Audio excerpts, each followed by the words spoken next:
আমরা শুনেছিলাম যে আমাদের এই ফ্ল্যাটগুলোতে একটি করে ওয়াশিং মেশিন এবং মাইক্রো ওভেনও দেওয়া হবে।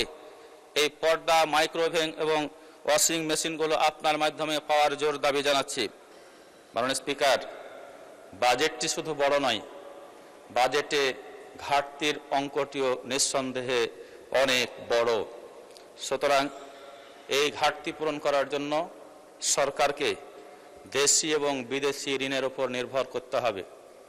সরকার যদি বিদেশি আন্তর্জাতিক দাতা সংস্থাগুলোর কাছ থেকে ঋণ নিতে পারে, এটা কিছুটা ভালো, ইন্টারেস্টের হার কম, ঋণ পরিশোধে সময় পায় বেশি, এদিক দিয়ে এটি ভালো। কিন্তু বর্তমান পরিস্থিতিতে এই বিদেশি ঋণ পাওয়ার নিশ্চয়তা অনেক ক্ষেত্রেই কমে গেছে।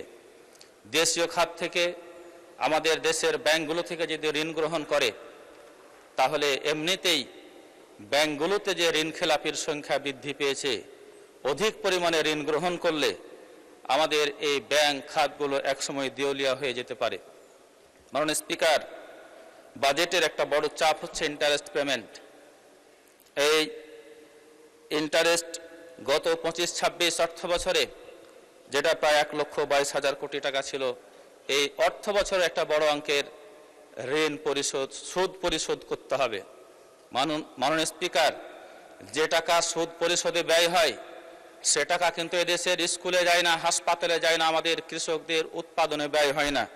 সুতরাং এই বড় বাজেট দিলেই শুধু হবে না, বাজেট বাস্তবায়নের দিকে আমাদেরকে নজর দিতে হবে। মাননীয় স্পিকার, বিএনপি সরকার গঠনের আগে এদেশের মানুষের জীবনযাত্রার ব্যয় বৃদ্ধির সমালোচনা করেছিল, কিন্তু সরকার পরিচালনার বাস্তবতায় এসে এদেশে তারা বিদ্যুৎ, জ্বালানি, গ্যাসের দাম সমন্বয়ের নামে মূলত দাম বৃদ্ধি করেছে। মাননীয় স্পিকার, যার ফলে আমাদের উৎপাদন, কৃষি এবং শিল্পে উৎপাদন ব্যয় বৃদ্ধি পাবে, মূল্যস্ফীতি বাড়বে, জীবনযাত্রার মান অসহনীয় হবে এবং ধীরে ধীরে দরিদ্র মানুষের সংখ্যা বৃদ্ধি পাবে। মাননীয় স্পিকার, বিশ্বব্যাংকের তথ্য মতে বাংলাদেশে বর্তমানে দরিদ্র মানুষের সংখ্যা প্রায় 4 কোটি। মাননীয় অর্থমন্ত্রী তার বাজেটে এই দরিদ্র মানুষদের কথা চিন্তা করে বিভিন্ন ধরনের ভাতা এবং কার্ডের কথা উল্লেখ করেছেন। এই ধরনের ভাতা এবং কার্ড দিয়ে দরিদ্র মানুষের কষ্ট সাময়িক লাঘব হতে পারে, কিন্তু দরিদ্র মানুষদের স্থায়ী সমাধান হবে না। দারিদ্র্য বিমোচনের টেকসই এবং কার্যকর সমাধান হলো কর্মসংস্থান সৃষ্টি করা। এই জন্য আমার স্পষ্ট প্রস্তাব হচ্ছে, ভাতা এবং কার্ড নয়, এদেশের যুবক এবং তরুণদের প্রত্যেকের হাতে কাজ তুলে দেওয়ার চেষ্টা করতে হবে। মাননীয়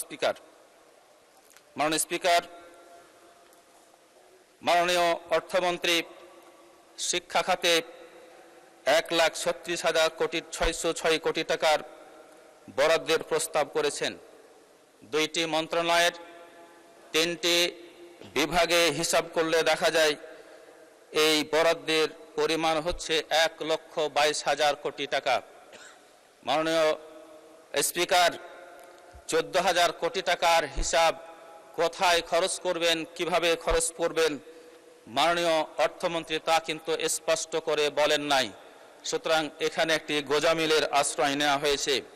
তবে আমার স্পষ্ট প্রস্তাব হচ্ছে, বাংলাদেশে নন এমপিও শিক্ষা প্রতিষ্ঠান এবং শিক্ষকরা আন্দোলন করছে।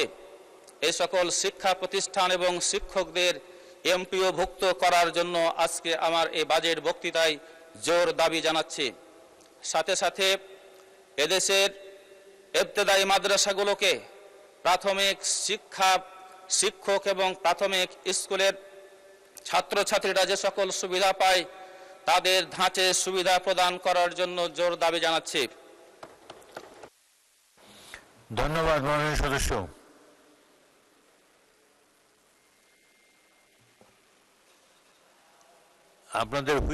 আপনার হুইপ তো টাইম দিচ্ছে না, আপনার হুইপ 1 মিনিট দিয়েছে, 1 মিনিটে প্লিজ কনক্লুড করুন। মাননীয় স্পিকার, আপনাকে অসংখ্য ধন্যবাদ। আমরা বাজেটের ওপর কথা বলছি।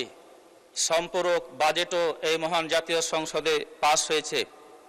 মাননীয় স্পিকার, মাননীয় সংসদ সদস্যরা অনেক টাকার সম্পূরক বাজেটও পাস করেছে, কিন্তু এই সংসদ সদস্যদের আবাসিক ফ্ল্যাটগুলোতে থাকার জন্য যেটা দেওয়া হয়েছে তার জানালা দরজার পর্দাটি এখনো পর্যন্ত ঝোলানো হয়নি। মাননীয় স্পিকার, সুতরাং জোর দাবি জানাচ্ছি।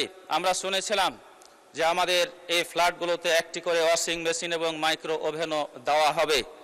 এই পর্দা, মাইক্রো ওভেন এবং ওয়াশিং মেশিনগুলো আপনার মাধ্যমে পাওয়ার জোর দাবি জানাচ্ছি। মাননীয় স্পিকার, আপনাকে অসংখ্য ধন্যবাদ।